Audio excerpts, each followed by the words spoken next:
And over here, as you can see, this is a procedure that already happened. Everything that has been scanned is listed. Nothing gets deleted. Everything is saved on the computer for us to check. You can click on them, see the images of what's been scanned. You have the details of everything. You have your manufacturer name. You have the catalog ID, your description. You have your batch and your expiration date. All very important information that they have. And of course, you have your image. And of course, where there isn't the image, that's where we have the RFID scan, which is a bit less relevant. But now, if I want to scan something, I have here 4 items prepared, place them on the area, wait for the green light, remove. I don't wait to see if it's been processed, nothing, I just continue.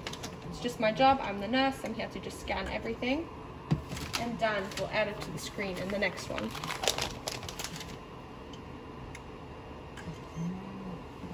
Afterwards. And as you can see, it identifies it as it goes along. You don't need to wait for it to identify to get the next one.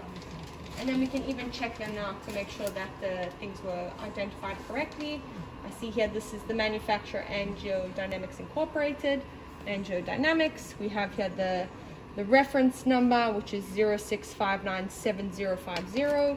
That's the catalog number. The description, these are all the information that's now saved on in our database. With the description, we have the lot, which was also read through here. As you can see, also the expiration date, 4th of 2023, and over here also 4th of 2023. If I go in here also, I can see all the details. It's a bit compressed here on the screen, but it's more so for back office purposes. I can zoom in, I can see everything, make sure, double check that everything's correct. And you can see the barcodes clearly, just to make sure that everything's also accurate. And that's that.